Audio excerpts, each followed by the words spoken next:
Hello, very fine people. There are very fine people on both sides of this live stream.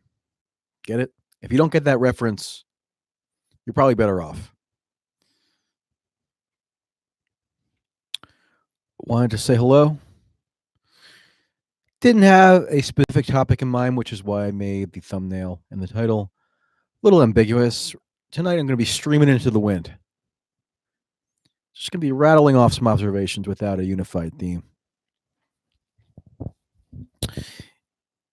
Number one, and this was the most exciting event of the day, I would say. The best podcast out there, I would say, or one of the best, is the Red Scare podcast. I've been on it. Many good guests have been on it. And they've yet really to do a major political interview. But today they did an interview with Tulsi. That's right.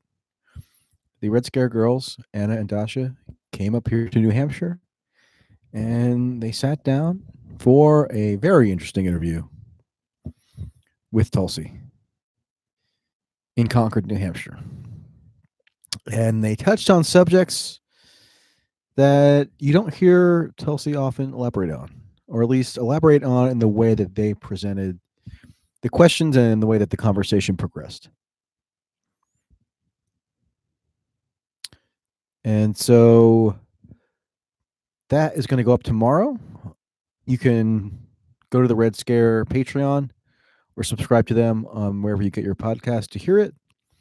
But otherwise, I'm going to post it on this here YouTube for all to see and hear.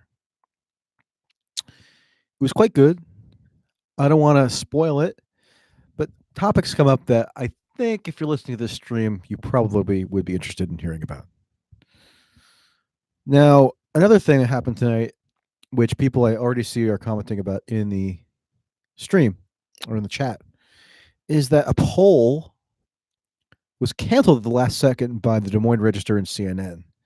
Now, this is the famed Seltzer poll, Seltzer, which is viewed as the gold standard in Iowa polling, although their track record isn't necessarily perfect, but they famously nailed the 2008 caucus result. Whereas, if I'm not mistaken, in the past couple cycles, they're roughly within the margin of error, but they're not perfect.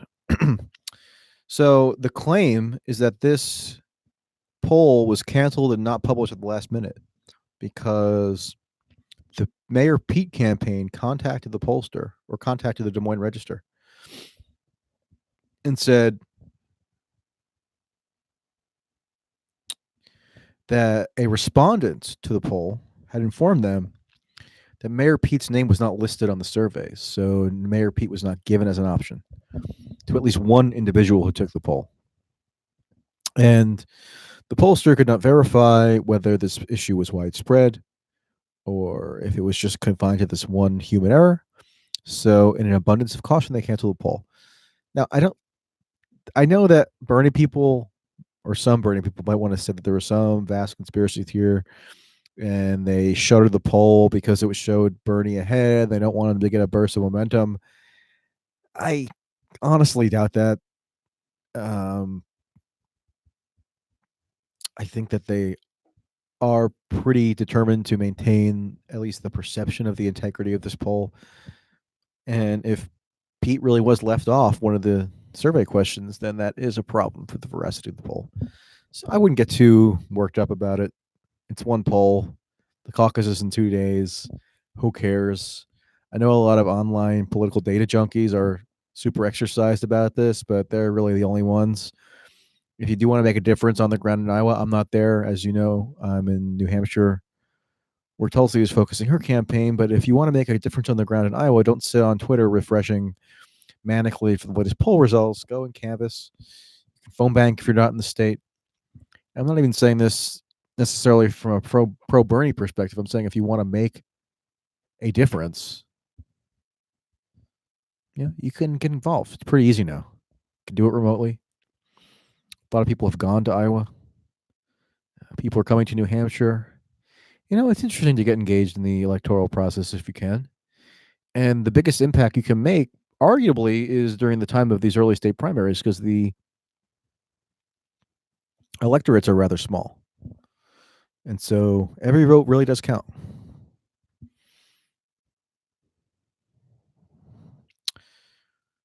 Somebody in the super chat says, I dislike Claire Malone.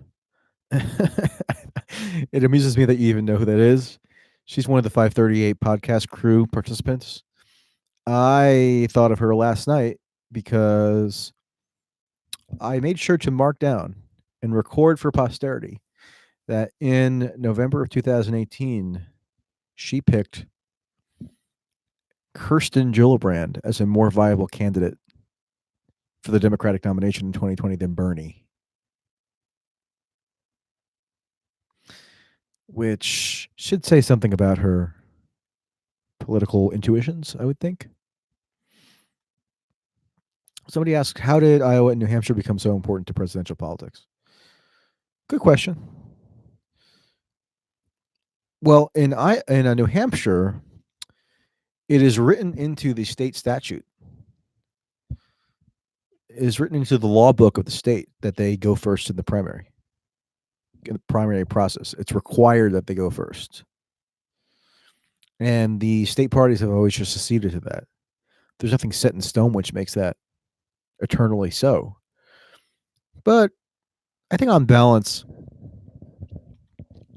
it's a decent system, not without flaws. But New Hampshire gives at least smaller, lesser known candidates an opportunity to engage in retail politics, as does Iowa. And if California just went first or New York, then the utility of retail politics would severely diminish. Now, does that mean that non-residents of Iowa and New Hampshire are at a relative disadvantage? Sure.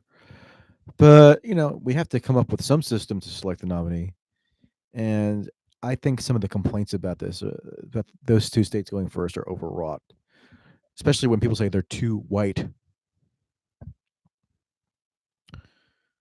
Okay, well, there are actually 4 early primary states, the third of which is Nevada, which has a sizable Hispanic population.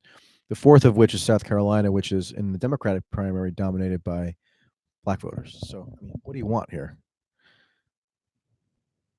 And then in the 70s, Iowa initiated the caucus process because they were able to circumvent the New Hampshire requirement that it hold the first primary by running a caucus, which is run not by the state, but by the state, not by the state government, but by the state parties.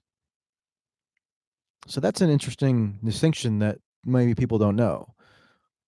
The state parties are the ones who run caucuses, whereas the primaries are administered by the government. So caucuses are kind of like quasi-public affairs, and the state parties can set all the rules. But in the primaries, that is done through the governmental process.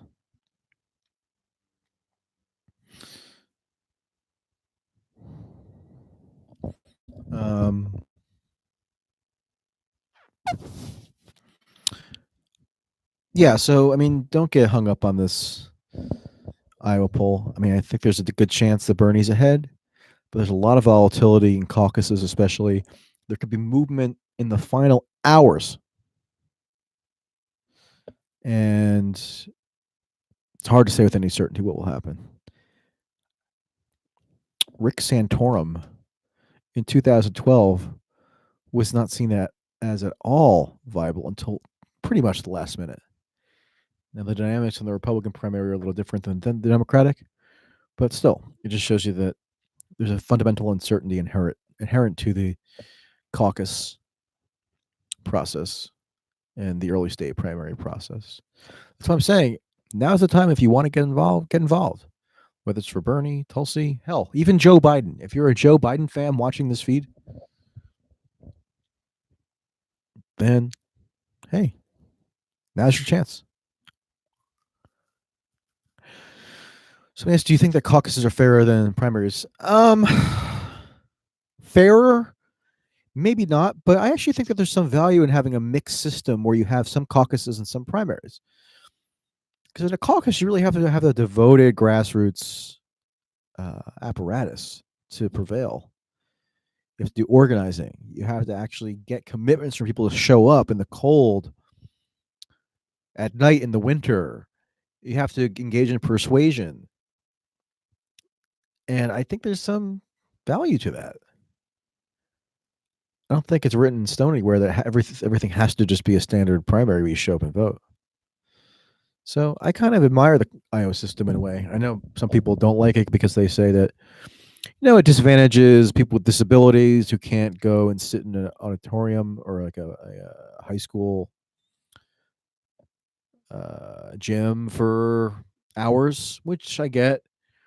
Old people, elderly people disadvantaged, which is possibly why Biden won't win because his voters skew old, and like 85-year-olds might not want to go out in the cold in Iowa in the middle of the winter and stand around for a couple hours.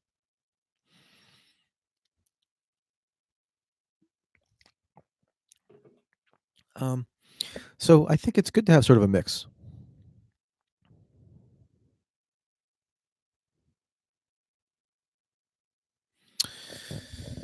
Somebody asked me if I have done my Batman voice. I met a lot of people tonight at the Tulsi and Jimmy Dore event, which is also very good, who say that they enjoy my Batman voice, which only came about through my stream of consciousness here. It's not as though I pre-planned to do a Batman voice on my stream. I'm not even a huge comic book fan, huge superhero fan, Marvel movies, all this stuff. Not really my cup of tea. Maybe watch them now and then, but it's not like a defining characteristic of my life. But I will do the Batman voice if you really want.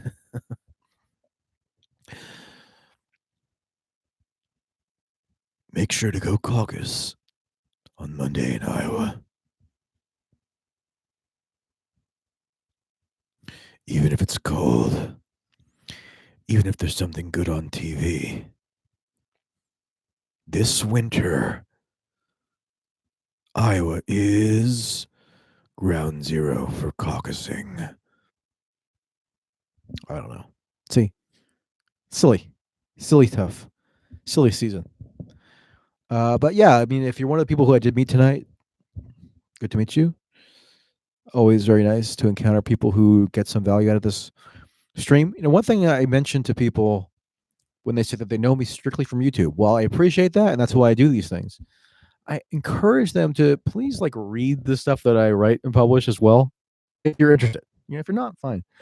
But I almost feel like that strengthens your critical faculties. I mean, you got to read. Um, and that's why I came into this whole media sphere through writing. And it's still kind of fundamentally what drives me. So the YouTube is great. All these other media that are available right now are great. But for me, it always comes back to the writing. That's how you organize your thoughts, or at least that's how I organize my thoughts. That's how I feel. That's when I feel most productive, when I'm getting writing done. So there you go.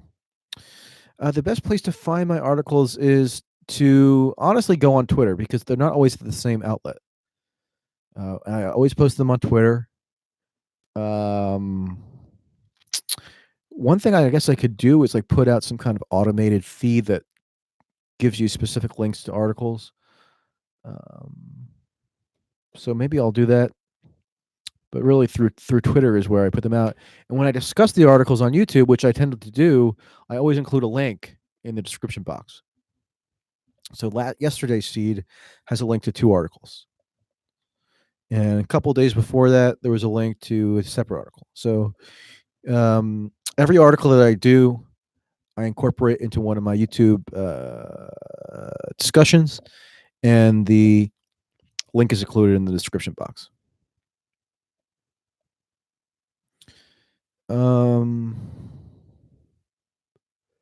Somebody made a comment that I thought I would respond to, let's see.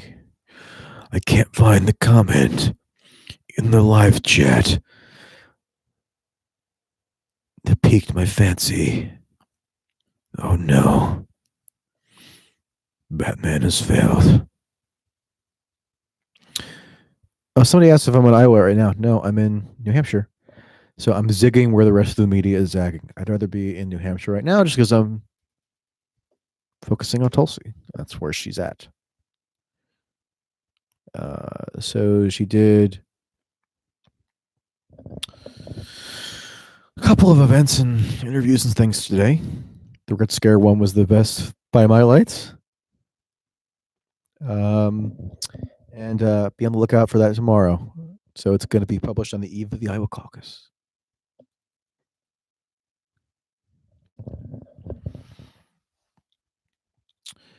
Vladimir Putin, thank you for the super chat. I guess you're colluding with me, huh? Because you've given in the past. And you call me a dumb mother effer. Well, you know what? Maybe you're right. But I don't care because as long as you insult me, Vlad, I'll take it if it accompanies a cash contribution. I will accept your rubles gladly, and you can call me a mother effing whatever,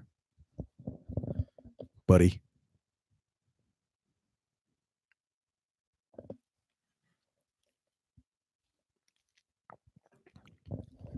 Somebody says Bloomberg will be the nominee. The DNC doesn't care about voters. It's a bit of a stretch.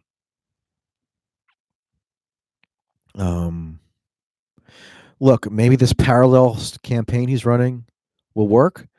I always thought that I figured he had to have data analytics people working for him who were at least decently smart and knew what they were talking about and sensed that there was some opportunity for him, or else he would not be spending this kind of money. But it's too early to say. I mean, if Biden has a sort of like mildly surprising victory on Monday in Iowa, then all bets are off. But I think if Bernie wins and then he wins in New Hampshire, then Bloomberg does take off a bit because Biden obviously severely diminished at that point.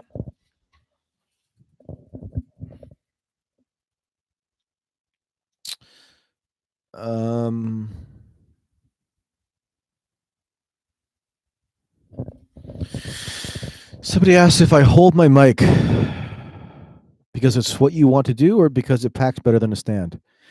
Yeah, it's just a little bit more convenient for me since I'm mobile right now. And this is what I have. So I know people are fascinated by the fact that I hold a microphone, but it seems like pretty common. So I don't know why that's so notable to some people, but I'm happy to explain again why I'm holding the microphone. I think I have a stand in my car somewhere, but when I'm moving around, I have it in front of me. And if that bothers you for some reason, feel free to watch a different feed. No problem. Chris says, I'm not a comic book fan either, but the Christopher Nolan Dark Knight trilogy is dope. Yeah, I mean, I've seen it. I liked it. I saw it in the theaters. And I don't even remember how I figured out that I could do a reasonably good Batman. I guess it just occurred to me out of nowhere. Some impressions I do are actually decent. Somebody